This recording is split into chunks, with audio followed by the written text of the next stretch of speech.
सरहद पर तनाव बरकरार, 18 चौकियों पर हुई गोलीबारी, एक की मौत से लोगों में खौफ दहशत। इंतजामिया ने मुतासरीन को महफूज मुकामात पर पहुंचाने के किए इंतजाम।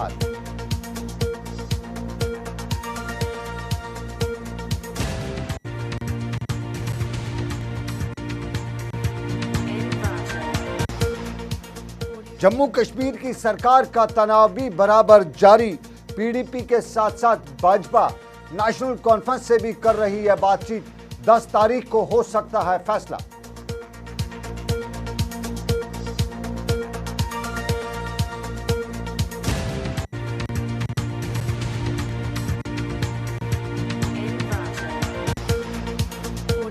और जम्मू कश्मीर के मौसम का तनाव भी बराबर जारी। कड़ाके की ठंड से लरज रही है वादी।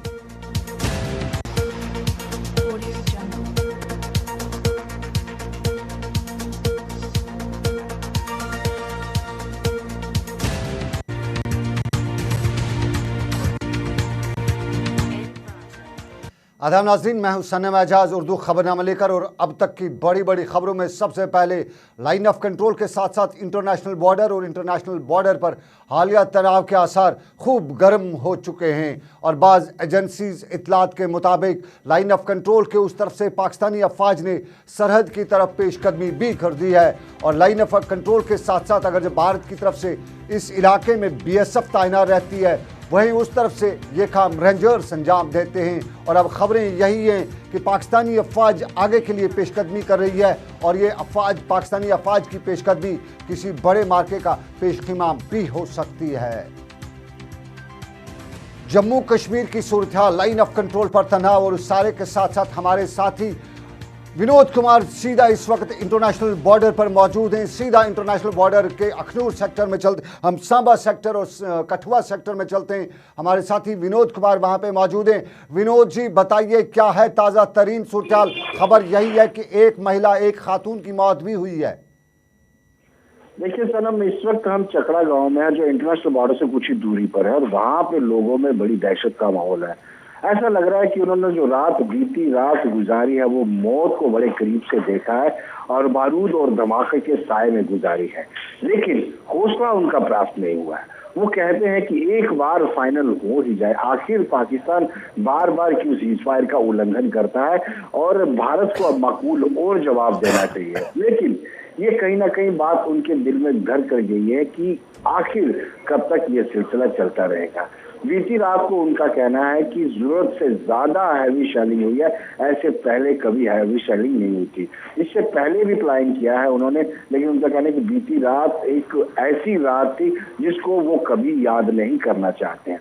लेकिन एडमिनिस्ट्रेशन ने, हम डिस्ट्रिक्ट कठुआ की बात करेंगे तो 57 गाँव है जो इस गोलीबारी की चपेट में आ गए, जिसमें से करीब 22 गाँवों को खाली करवाया गया है।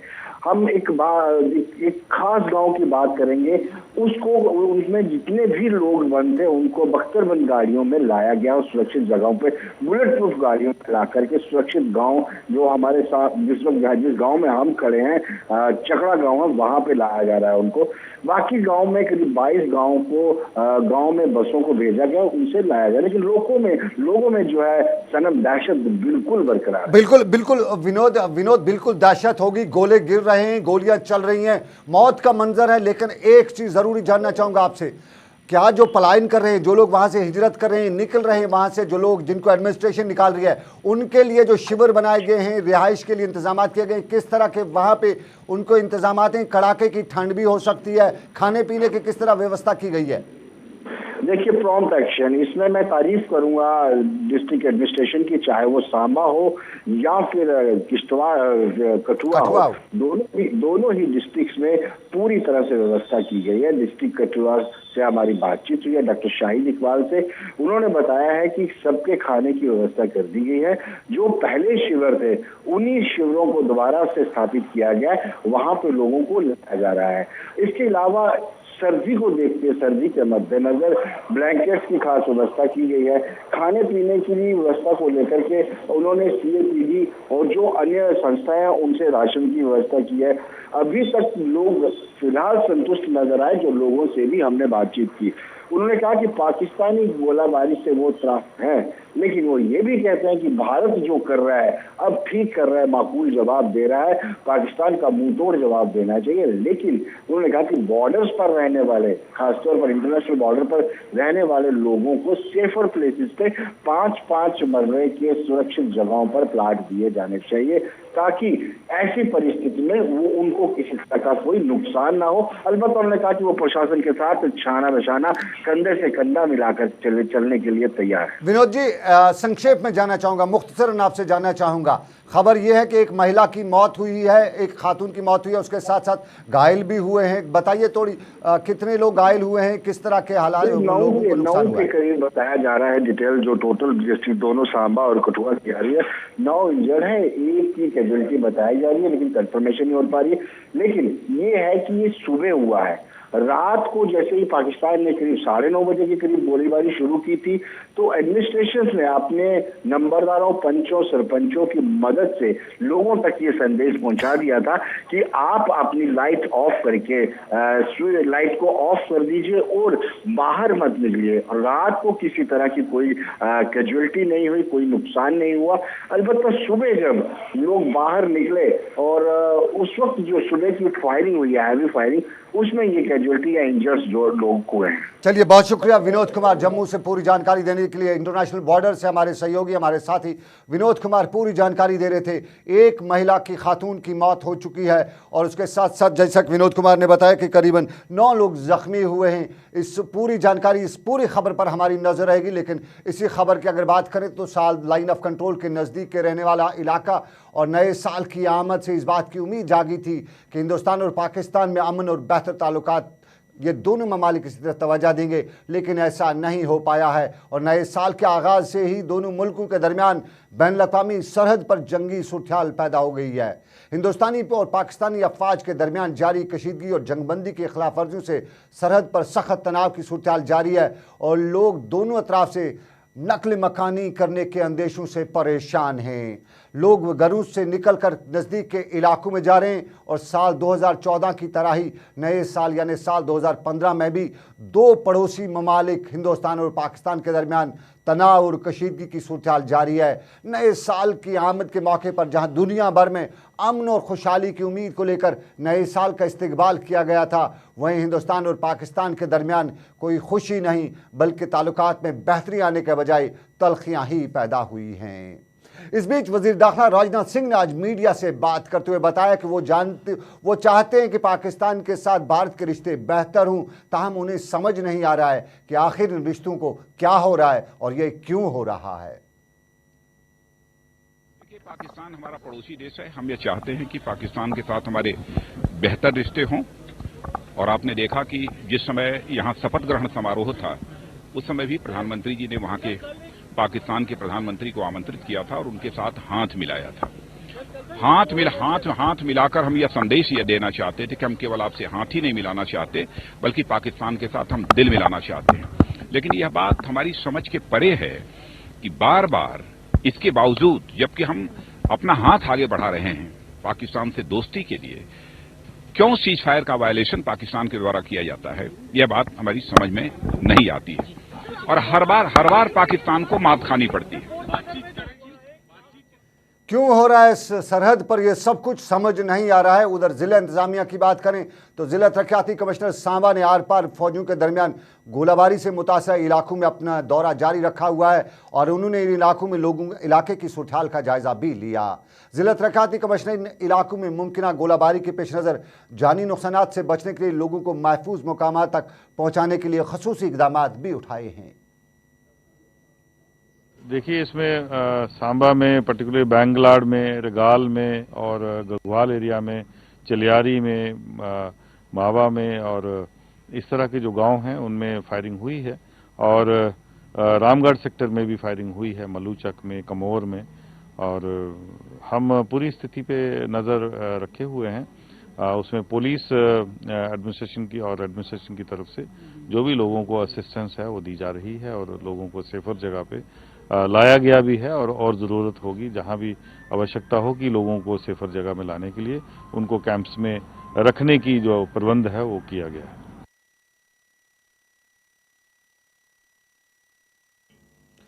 इसी दौरान सरकारी इंतजामिया के साथ साथ सिविल इंतजामिया और दूसरे लोग भी लाइन ऑफ कंट्रोल की सूरत पर नजर रखे हुए हैं। और क्या है रामगढ़ के इलाके से क्या खबर है, ये वहाँ के डॉक्टर साहिब ने बताई। तो क्या कहते हैं डॉक्टर, कितने वहाँ पे मरीज पहुंचे, कितने जख्मी पहुंचे, जानकारी दे रहे हैं वहाँ के डॉक्टर। देखिए, हमारे पास अभी तक 3 इंजर्ड लोग आए हैं और एक ब्रॉड डेड लेडी आई हुई है। 2 सुबह के टाइम कोई 8:40 के करीब हमारे पास डिस्ट्रिक्ट हॉस्पिटल में 2 मेल बंदे आए जिनकी इंजरीज एक को आर्म में लगी थी और एक को टांग में लगी थी, बुलेट इंजरी। वो दोनों फर्स्ट एड करके हमारी ट्रीटमेंट वगैरह करवा के हमने रेफ़र किया उनको जीएमसी मेडिकल कॉलेज में फॉर फर्दर मैनेजमेंट के लिए। उसके बाद कोई 11 बजे के करीब हमारे पास ये जो पहले 2 लोग आए ये हमारे पास थे गलाड़ के। उसके बाद 11:15 के करीब हमारे पास 2 बंदे और आए जो मंगू चक, सांबा मंगू चक के हैं। उनमें एक लेडी जिसका नाम तोशी देवी था, वो ब्रॉड डेड लाई गई यहाँ पे, जिसकी एज तकरीबन 36 साल के करीब है। और उसका बेटा राहुल जिसकी उम्र 12 साल है, जिसका दाहिना पाँव, दाहिना थाई जो है अपनी लेग, इसमें इंजरी थी, फुट उसका पूरा उड़ा हुआ था। उनका भी फर्स्ट एड वगैरह करके हमने बच्चे को रेफ़र कर दिया आगे मेडिकल कॉलेज में। और जो तोशी देवी है उसकी डेड बॉडी मॉर्चरी में शिफ्ट करा के उसके पोस्टमार्टम के राइट्स वगैरह करा के उसके बाद हम डेड बॉडी उनके घर वालों के हवाले कर देंगे। मंगूचक से एक खातून की मौत हुई है, कलाड़ से 2 जख्मी हुए हैं। और हमारे साथी विनोद कुमार ने बताया कि सांबा और उसके साथ साथ कठुआ ज़िले में कुल मिला के अब तक 9 लोग जख्मी हुए हैं और 1 खातून की मौत हुई है। Line of control international border पर कशीदगी बरकरार जारी, हिंदुस्तान और पाकिस्तान की फौजों के दरमियान गोलाबारी। और उस बीच में कुल मिला के कल रात 9 बजे से सुबह तक जो हमारे पास लेटेस्ट अपडेट है, 18 भारतीय चौकियों को निशाना बनाया गया है। और उस तरफ से भी यानी लाइन ऑफ कंट्रोल के उस तरफ से भी 5 जो पाकिस्तान के रेंजर्स हैं उनके मारे जाने की भी खबरें आ रही हैं। ताहम वहां से किसी खबर की तस्दीक या तरदीद नहीं हो रही है। उधर हुर्रियत कॉन्फ्रेंस के चेयरमैन मीरवाइज मौलवी उमर फारूक ने सरहद पर गोलीबारी पर कहा है कि भारत पाकिस्तान के दरमियान कशीदगी से की आवाम मुतासिर हो जाती है। श्रीनगर में आवाम से खताब के दौरान मीरवाइज ने कहा कि बरसग़ीर में देर पा अमन के लिए जम्मू कश्मीर के सियासी मसले का हल ज़रूरी है। और हुर्रियत कॉन्फ्रेंस चाहती है कि सिर्फ फरीकी मुज़ाकरात के जरिए मसले कश्मीर का हल तलाश किया जाए।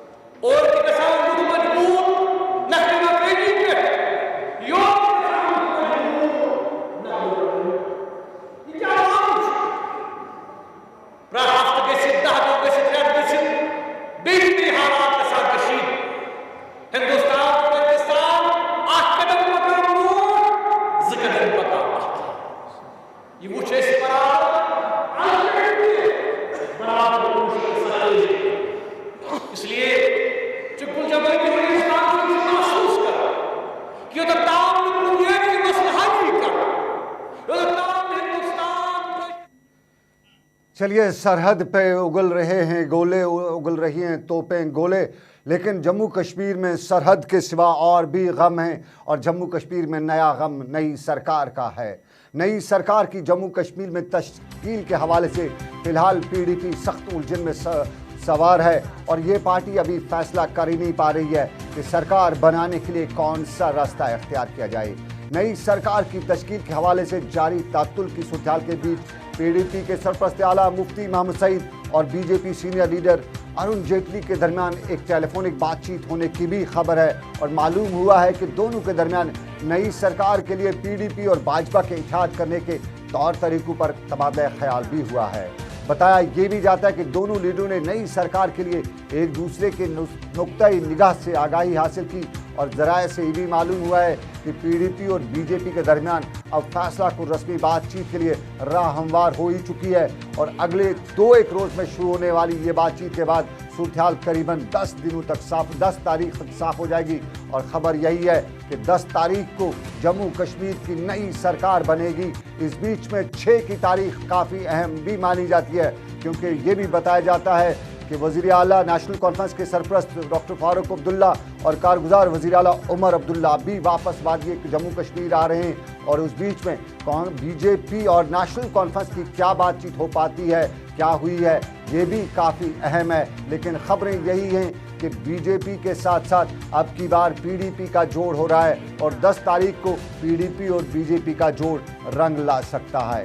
इधर जम्मू कश्मीर में नई सरकार बनाने के लोगों में काफ़ी बेचैनी पाई जा रही है और जहां पिछले 6 महीनों से पहले ही सैलाब और उसके बाद कोड ऑफ कंडक्ट की वजह से रियासत में तामीर तरक्की पर जहां रोक सी लगी थी, वहीं सरकार न बनने से लोग भी परेशान हैं और लोगों का मानना है कि जितना भी जल्दी हो सके सरकार बन जाए ताकि आवाम की मुश्किलात का अजाला हो सके, सैलाब की भरपाई हो सके, लाइन ऑफ कंट्रोल की कशीदगी पर रोक लग सके।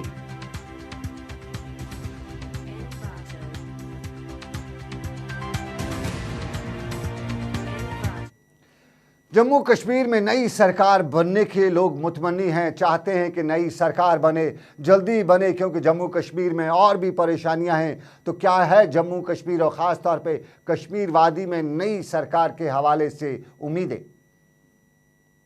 गवर्नमेंट अभी बन नहीं पा रही है, इसकी वजह से लोगों में काफ़ी तशवीश है। काफ़ी जो डेवलपमेंटल वर्क है वो काम रुके हुए हैं। रिहेबिलिटेशन का जो प्रोसेस था वो कम्प्लीटली अभी रुका हुआ है। लोगों में काफ़ी परेशानियां हैं। अभी विंटर चल रहा है, विंटर में भी लोग का जो काम है वो हो नहीं पा रहा है। जल्द से जल्द अगर ये गवर्नमेंट बन जाए तो लोगों की परेशानियां दूर हो जाएंगी। इसकी वजह से जो ऑफिस के बहुत सारे काम होते हैं, डॉक्यूमेंटेशन होती है, वो काम सारे रुके हुए हैं। हुकूमत जब तक बन जाएगी तब तक लोगों को ये परेशानियाँ कंटिन्यू रहेंगी। अभी जो मॉरल कोड ऑफ कंडक्ट है दैट्स इन फोर्स आल्सो, उसकी वजह से भी लोगों के काम रुके हुए हैं। हम चाहते हैं कि जल्द से जल्द कोई भी गवर्नमेंट जो है बन जाए ताकि लोगों की जो परेशानियाँ हैं वो दूर हो जाए। तो हमने जो सही है वो डाले हैं, वो इसलिए डाले हैं कि हमें अच्छी हुकूमत मिले। कोई या सही हुकूमत का बनने से इंसाफ होता है, छोटे बड़े को या सही काम बनता है। आप जब कि गवर्नमेंट नहीं बनेगी परेशान होंगे सब लोग, जो चाहे वो बड़ा हो या छोटा हो। मुझे ऐसा लगता है कि जो अभी तक जो गवर्नमेंट नहीं बन पाई, इससे लोगों को काफ़ी मुश्किलात का सामना करना पड़ता है। डेफिनेटली अभी सबसे ज़्यादा चैलेंज जो है वो है अभी रिहेबिलिटेशन ऑफ फ्लड विक्टिम्स। अभी उनकी रिहेबिलिटेशन नहीं हो पा रही है। गवर्नमेंट अभी बैठी है, अभी पूरा जो मशीनरी है वो इसी पे ध्यान दे रही है कि गवर्नमेंट कौन बनाए, कब बनाए, और इसी सिलसिले में जो फ्लड विक्टिम्स है उनको वो पूरी रिहेबिलिटेशन नहीं मिल रही। दूसरा इसमें ये नुकसान है कि अभी जो गवर्नमेंट नहीं बन रही है तो बहुत से काम जो है डेवलपमेंटल वर्क्स है या चाहे हम जो ऑफिशियल वर्क है वो भी अभी ठप है। तो डेफिनेटली जल्दी गवर्नमेंट बननी चाहिए ताकि ये जो सारे काम हैं ये पूरे हो सके।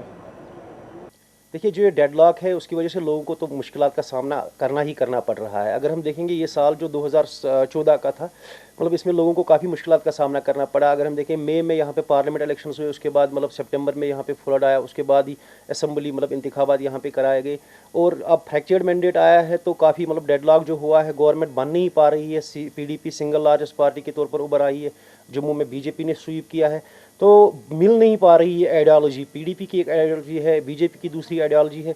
लेकिन अगर लोग यहाँ पे चाहते हैं, स्पेशली जो बिजनेस कम्युनिटी है या वो लोग जो काफ़ी मतलब मुश्किलात जिनको हुई मतलब सैलाब की वजह से जो रिहेबिलिटेशन के मुंतज़िर है, वो चाहते हैं कि गवर्नमेंट यहाँ पे आए, गवर्नमेंट मतलब फार्म हो जाए ताकि उनको रिहेबिलिटेट किया जा सके। बिजनेस कम्युनिटी की भी डिमांड है, उन्होंने काफ़ी सफ़र किया है, वो भी मतलब सेंट्रल पैकेज के इंतज़ार में।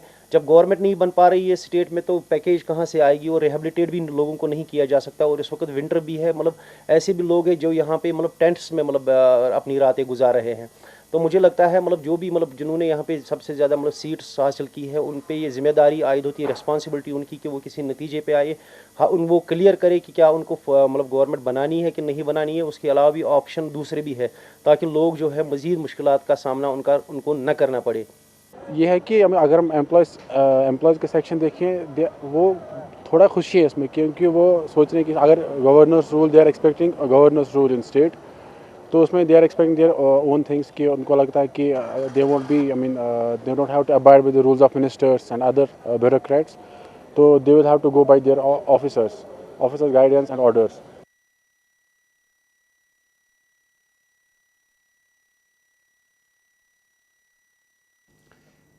ईद मिलादुन्नबी सल्लल्लाहु अलैहि वसल्लम के सिलसिले में वादी कश्मीर में जश्न मिलाद के जलसे बरामद हो रहे हैं। सर्द मौसम होने के बावजूद भी खानकाहों के साथ साथ वादी की छोटी बड़ी मसाजिद में दरूद अज़कार, ख़त्मात मौज़ूआत और ज़िक्र इलाही से फ़िज़ा मोतबर हो रही है।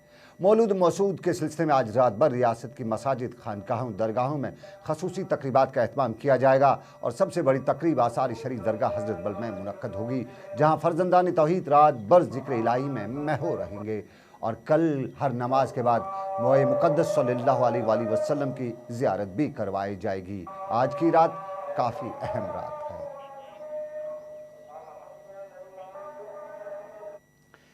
इधर वादी में आजकल हर जगह से जहां महकमे बिजली के खिलाफ एहतजाजी मुजाहरे हो रहे हैं, वहीं सोपोर में भी महकमे बिजली को लोग कोसते ही रहते हैं।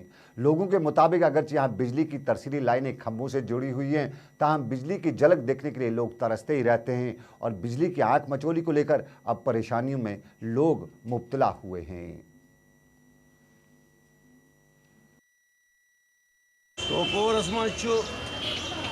हालात वनस प्रत कुन अंदाज मज नज़रअंदाज कर कि बिजली हंद सिलसिल मज सोपोरस मज बिजली और अत सिलसिल मज ये सात बिजली 5 मिनट गसान बे वापस और अत सिलसिल मज सोरे सोपोर अवाम प्रत कुन जाए सोपोर प्रत कुन एरिया मज टोटल अंधेरा आसान और टोटल बनान कि चीज टोटल बना रात किस बना पकुन कहें चीज पकान कहें सुबह पे शाम तक बिजली सिर्फ मतलब फीस फीसन कमी गसान कहें अलबत् बिजली सिलसिल बिजली बिल्कुल टोटल अंधेरा और अत सिलसिले में तमाम सोपुर अवाम और तमाम सोपुर लूक अत सिलसिले में ज़बरदस्त मतलब अत पे इज़हार अफसोस करान और अत सिलसिले में करे मे चीफ इंजीनियर मतलब और तमिस वो में तम मतलब मैक्सिमम खून था। सोपोर जिसे किसी ज़माने में छोटा लंदन भी कहा जाता था, अब कई तरह की मारें झेल रहा है और बिजली की मार यूँ जम्मू कश्मीर के हर इलाके की तरह सोपोर भी झेल रहा है। उधर दूसरी मार और जंगलात की मार, बानिहाल के जंगलात में कंपार्टमेंट नंबर 42 में आग लगने से सरसब्ज़ जंगलात और मेडिसिनल प्लांट को नुकसान पहुंच रहा है। मुकामी लोगों और महकमे के एहलकारों ने जंगल में लगी इस आग पर काबू पाने की कोशिश भी की, ताहम आग इस कदर भयानक है कि इस पर काबू पाने में वक्त लग रहा है। मुतलका रेंज ऑफिसर का मानना है कि उन्होंने इतला मिलने के बाद सिर्फ 2 घंटे में ही इलाके में पहुंचकर आग पर काबू पाने की कोशिश की।